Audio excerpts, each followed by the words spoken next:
UP की राजधानी लखनऊ से करीब 120 किलोमीटर दूर कन्नौज शहर भारत के इतिहास में अपनी एक खास अहमियत तो रखता ही है। इत्र और अन्य सुगंधित चीज़ों के उत्पादन के लिए भी दुनिया भर में जाना जाता है। तमाम तरह के फूलों और अन्य वस्तुओं से सुगंधित इत्र, गुलाब जल, गुलकंद या फिर सिंथेटिक परफ्यूम बनाने के यहाँ सैकड़ों छोटे बड़े कारखाने हैं। अरबों रुपए के इस उद्योग को कोरोना की मार ने काफ़ी नुकसान पहुंचाया है, लेकिन उससे पहले भी इस उद्योग की स्थिति कोई बहुत अच्छी नहीं थी। और सन 18 में इन्वेस्टर समिट लखनऊ में कराया तो ये उम्मीद जगी थी कि शायद एक जनपद से एक उद्योग लिया जा रहा है तो जनपद पे कि उस उद्योग पे एक सरकार का फोकस रहेगा और उसके ज़रिए सरकार जो हमारी समस्याएं उद्योग की हैं उनको दूर करने में उनको मदद मिलेगी। लेकिन बड़े अफसोस की बात है, कन्नौज के इत्र उद्योग को लेके भी हमने कई बार मीटिंगें हुई, समीक्षा बैठकें हुई उसके बाद इन्वेस्टर समिट के बाद, लेकिन जो हमने कन्नौज इत्र उद्योग को लेके 11 सूत्री मांगें दी थी उस पर आज तक सरकार ने कोई भी किसी बिंदु पे विचार नहीं किया। कन्नौज में इत्र का करीब 300 करोड़ रुपए का सालाना कारोबार है और इससे करीब 5 लाख लोगों की आजीविका जुड़ी हुई है। इत्र के निर्माण में अब कंपाउंड यानी सिंथेटिक चीज़ों का भी इस्तेमाल होने लगा है, लेकिन वास्तविक इत्र फूलों से ही बनता है। सिंथेटिक इत्र अलग होता है और इसका इस्तेमाल कई सुगंधित पदार्थों, पान मसालों और अन्य चीज़ों में होता है।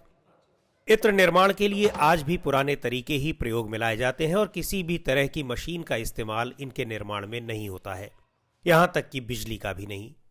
वही पुरानी पद्धति है जो बरसों से चली आ रही है, उसी अंदाज से होता है। वही डेग भपका, वही नैचा होता है, वही स्टीम की पीछे नीचे से दी जाती है, लकड़ी जलाई जाती है, उसी के जरिए अतर निकलता है। तांबे की डेगे भपके होते हैं और वैसे है ना, तब वो गर्म होता है पानी, जो मटेरियल होता है वो बनता है, खोलता है। वो जब गर्म होने के बाद उसमें स्टीम बनती है तो ये पाइप के जरिए इसमें जो बेस ऑयल होता है उसमें जाके मिक्स कर जाते हैं। ये प्रोसीजर 15 दिन, महीना भर, किलो माल, अच्छा माल बनाने में कई कुंटल फूल लगाना पड़ता है। यहाँ के इत्र, सुगंधित तेल और परफ्यूम की मांग दुनिया के तमाम देशों में रहती है, लेकिन इत्र बनाने वाले और उससे बेचने वाले व्यापारियों का हाल बहुत ठीक नहीं है। इत्र बनाने के लिए कच्चे पदार्थ के तौर पर इस्तेमाल होने वाले फूलों का उत्पादन कर रहे किसान भी मुफलिसी की मार झेल रहे हैं। हमारे लोगों का 1 रुपये में चीज़ 1 रुपये में ले रहे हैं, अपना देते हैं 50 रुपये में, तो वो बनेंगे पैसे वाले, हम कहाँ से बनेंगे? तो आप क्यों देते हैं उनको? अब क्या करें, मजबूरी है। क्या मजबूरी? मजबूरी ये है कि ये खेती कर रहे हैं तो यही करेंगे। जो इसके अंदर जो होता है ये जो ये हल्के हल्के फूल से दिख रहे हैं, ये होता है। ये अगर काला पड़ गया ना तो बेकार है उनके लिए। गुलाब जल, इत्र और गुलकंद, काफ़ी चीज़ें बनती।